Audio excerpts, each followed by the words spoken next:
In this video net interview at IBC 2013, I'm speaking with Howard Lukk, who's VP for Production Systems at the Walt Disney Studios. Hello, Howard. Howdy. Now, you're talking tomorrow about Beyond HD. Yes, yes. So, first of all, when we talk about Beyond HD, can we assume that that means ultra high definition, or is there an intermediate step at all? I think there's a couple of steps that we can make. So ultra high definition is certainly where the direction is going in, but I think there's also things to look at as high frame rate and also high dynamic range. We look at those things as very exciting potential things to extend the HD range, for example, as we're heading towards ultra high definition. Certainly we'll get to that point.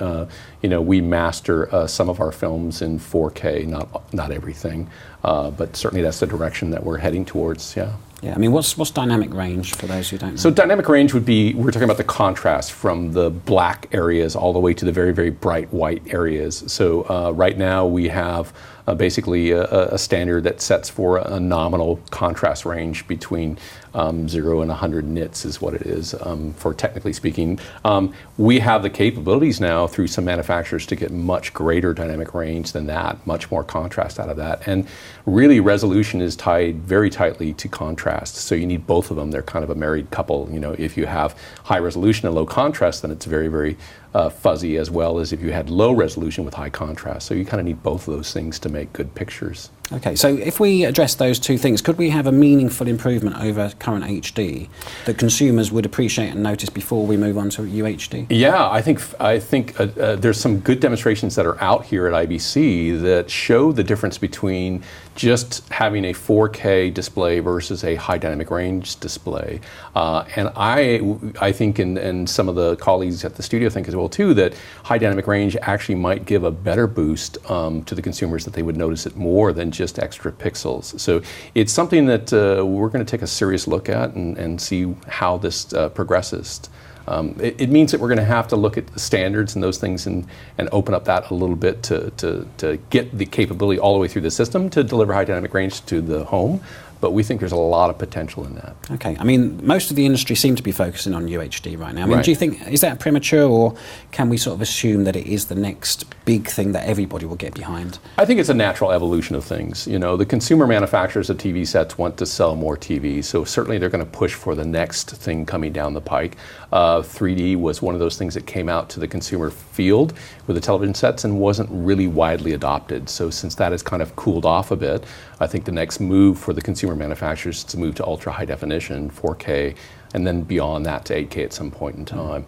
So it's a natural progression for that. It then affects all the rest of the food chain, from the capture side all the way through the rest of the process. So I think that's where we really got to look at where we need to improve the pipeline next. Yeah, I mean, in terms of 3D, I mean, there's been an accusation that was industry pushed, and I was at a conference where Samsung were challenged on UHD, like whether consumers really want it, and they were saying, well, they want bigger screens, so therefore they need UHD. I mean, do you think consumers will go for this more than they did for 3D?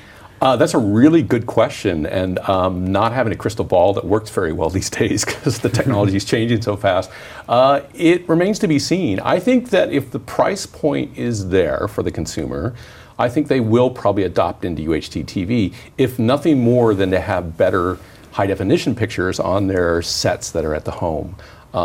There is going to become a point where I think people are going to have to rationalize UHD TV as it goes all the way through the pipeline, because viewing distances for HD should be 2 to 4 screen heights. UHD TV should be 1 to 3 screen heights, so you got to be awfully close to that screen. Either that, or it has to be a very large screen. There was a comment today in one of the panelists that I thought was very, very appropriate, that most women are the arrangements of the homes, and they're not necessarily going to be adapted to a large screen to be put in the house. So it remains to be seen. Yeah, I mean, this screen size debate has been rumbling for some time, and I know the retiring CTO at HBO, he didn't think there was an addressable market for UHD because he thought it was over 60 inches. Yeah. Since then, there's been a lot of people saying, no, you can see a difference below 60. But I mean, what's your personal view? Do you think that on smaller TVs below 60, you can see UHD and consumers will see a big enough difference? Well, I'll take that in two parts. The first one is, yes, I think if you sit close enough, or as a tablet, for example, if you get close enough to it, you can recognize the difference between an HD and a UHD TV. I think that is a clear moment. The point will be whether you can sit that close to your screen if it's under 60 inches, right? Because that means you're awfully close. I mean, some people's couches won't move very much closer because you can't get in front of the TV set, for example. So, but if you have a working distance, for example, on a monitor that's close for those that do production things, then I think that makes a lot of sense to have that in a smaller size. Whether consumers are going to gravitate to that or not below the 60-inch, it's a very good question. I think personally for myself, I would probably, if the price potential was right, I mean, my good size for me is a 45-inch set to maybe 50 inches if I pushed it in the living conditions that I have. And I think you could see some advantages of the upscaling from HD to UHD TV on the display set, so there could be some benefits. Again, I think it's going to be a price point issue. I mean, on the production side, with 3D, we needed more cameras when you were producing, so more manpower. I mean, with UHD, is it pretty much like filming HD, and should we hope that the costs of filming UHD won't be too much more? Yeah, speaking strictly for the feature film live action production, we're already shooting in 4K. So we're already shooting in things that are a little bit even higher than Ultra HD. Where the rub comes in is actually the visual effects side of the equation, because that's where the prices change between doing HD, even SD, in some cases, and a UHD TV. So if we had to render out in a much bigger pixel density as UHD TV with a bigger bit depth, all that is storage and rendering time. So that for us is the one thing that makes us really think more about going into ultra high definition. We certainly, if we had a true narrative that had no visual effects in it, it would be rather easy to make an ultra high definition or a 4K product for that. But it's when you get into the visual effects movies, and the big blockbusters, of course, we have these days are loaded with visual effects. So it makes it a difficult proposition, at the moment. Now, if prices come down and things get balanced in the visual effects market, then I think it'll be much easier for us to start making all content in 4K at some point in time. The other thing is we've seen a benefit in the past between doing content in production for cinema at a much higher resolution than down converting those in for the home delivery. You actually make a better looking product, we believe, by oversampling, we call it, with a higher resolution, higher bit depth, better contrast range, and then downgrading that into the distribution avenues that we have. So what would you say is the single biggest challenge that we face as an industry from your production side in terms of getting UHD in volume to consumer homes right now?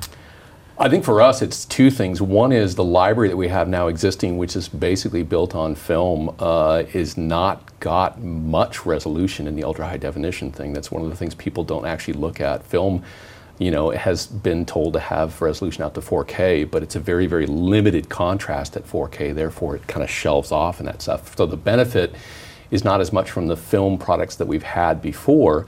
Certainly 65 millimeter film has that. So that's one issue with our library content.